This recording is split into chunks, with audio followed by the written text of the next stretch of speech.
With the peak of entertainment that you have for the last week, the amount of entertainment that an audience had yesterday or the entirety of last week was insane. It was amazing. Two of the biggest giants in terms of movies, and just a week started with one of the great movies that I saw, which was F1. Now this is going to be my first review. To talk about F1, I have to talk about the director first. One of the best, Joseph Kosinski, and the man behind the Top Gun Maverick brings the same adrenaline rush to this. And the actor you will not expect was Brad Pitt. Like one of the most eldest and the most famous actors in this world was stepping into an F1 role. Takes up a role that's demanding both physically and emotionally.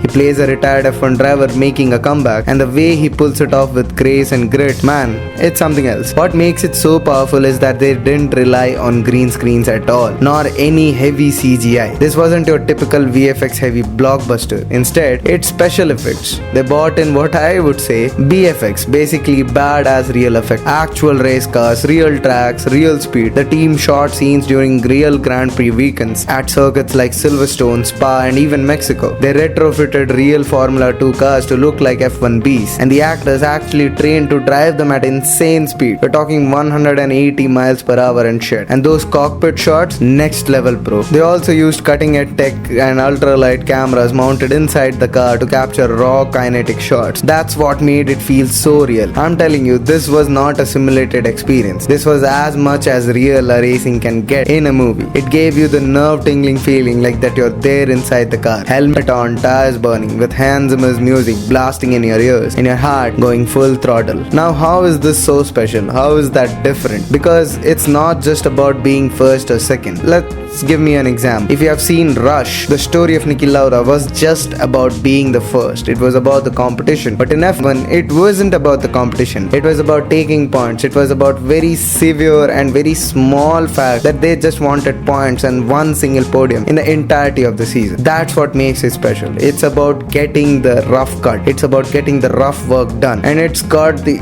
best camera setup inside the car themselves as well, which makes sure about the technological aspect and the perfect feeling when you're watching it. You feel it, while watching it in theaters. The nerves get activated. It's so fast and immense that it's totally a rush. As a pre-mid F1 enthusiast like me, someone who knows doesn't watch each and every race, it was still a wildly experience for me. Like, can you imagine just imagine if someone who was more enthusiastic than me and just enjoys F1 in general watches this movie, he'll go mad, bro. That's something amazing to witness. Now, to talk about the performances, since the movie heavily relied on the outer structure, the performances had to be very precise. It had to suit the environment they were trying to portray. Honestly, most of the time it does. 101% it does. Pitt perfectly embodies that comeback spirit of a retired, burned out racer still chasing that one last high. His comic timing is also amazing. I'm very surprised he's not in any comedies recently. He smokes every scene, literally. But you know what? And his performances lands with power, Damson Idris also kills it as the rookie driver. The hunger, the energy, the recklessness, and Kerry Condon as the engineer brings so much depth and emotional weight as well. Brilliant supporting role. The chemistry between them works so well that we've enjoyed this entirety in the watch time. Now, while people constantly criticize Hollywood for its demise, I've always said this, and I say this in terms of content as well. They've been on a decline. Slim to none, to be very honest with you. Nothing makes sense half of the time. But then you go and watch these kind of movies like Deadpool and Wolverine and Top Gun Maverick and even Sinners, which I saw recently by the way, and you start feeling hopeful again. Hopeful that the industry I loved still has it, still has the soul. I really hope they succeed. These kind of films remind us that they don't need to over rely on CGI. With a huge actor like Brad Pitt, an engaging story, a great director, and real stunts, you can actually pull off an action movie with heart and thrill without taking crazy risks. Now let's go to the other side of the spectrum.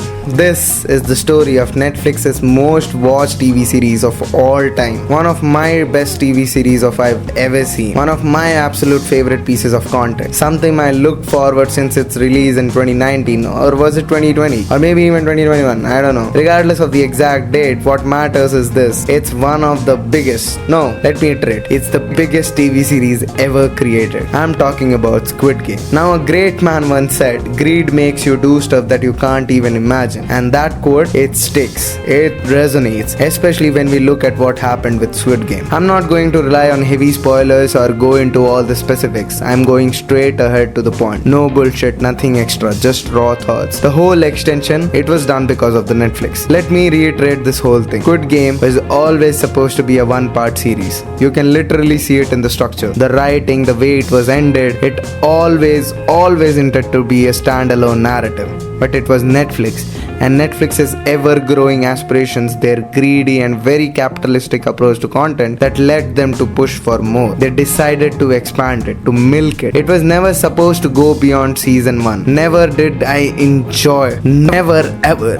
But did I enjoy it? Oh yes, I fucking did. I absolutely did enjoy it. And I'm not ashamed to admit that. It was very well done in parts, But this third season, that's where the conversation really begins. There's a lot to unpack, especially when we talk about season 3. It's like that Game of Thrones season 8 for me. You know what I mean, right? If you didn't already know, Squid Game is expanding. Netflix is launching Squid Game USA. And the final scene, and spoiler alert if you haven't seen it, you can actually see Cate Blanchett stepping into the role that mirrors the frontman's. That completely alters the direction of the original story. And honestly, what I expected was something entirely different. What I expected was the lead character, Lee Jung-jae's character, to destroy the entire Squid Game organization. And I expected fire and closure. I expected the system to collapse, the entirety of this paid system that they created to collapse completely in front of one man's courage and bravery. But that's not what happened. They completely dismantled the emotional core of the original narrative. Not in a meaningful way, but in a way that felt more like a betrayal. They destroyed the most basic part of what made Squid Game iconic. And unfortunately, they didn't rebuild it anything into better, Instead, what we got was something else. A totally different approach. One that was very understandably confusing, even disorienting. In the end, it just didn't make sense. You could feel it. The greed has finally overtaken the story. As I said earlier, this is the Game of Thrones season 8 for all over again. For me, it was quite disappointing in the end, but not without its brilliance. Because let me be honest, the writing up until season 3 episode 5, it's fucking amazing. Truly amazing. The human emotions, the contrast, the emotional depth, the performances, everything was nearly perfect. But it lacked iconic moments that season 1 had. And somehow season 2 also had. So perfect but still, it's not like season 1. It's not like season 2 as well. It carries the weight of the expectations and you can feel the strain. It takes a heavy toll on the narrative and makes you realize just how different the third season was. Even though it might have been driven through greed, even though it might not have something the creator never originally intended to write, if Hang Dong-wook had been left alone, free of all external pressure, he would have done it differently. So much differently. Because he possesses the kind of talent that anyone can write whatever they wanted. And Hang Dong-wook can write like others very few can. His storytelling makes you imagine just how incredible a pressure-free version of season 3 would have been. One with full creative control. One with no studio interference, just fucking pure vision. But hey, they did what they wanted, right? They got what they aimed for. The numbers, the hype, the expansion, it's all in front of us now. And despite everything, I really enjoyed it. Absolutely I enjoyed it. No matter what happens, I'll always remember Squid Game. I'll remember the tears, the panic, the mind games and the absolute rush I felt while watching it. And so yes, I really appreciate it. I really do. Now if you have watched both of them, please do let me know your thoughts down below. Please do let me know your thoughts in the comments below. Thanks for watching. Subscribe to the channel, like the video as well, and I'll see you in the next one.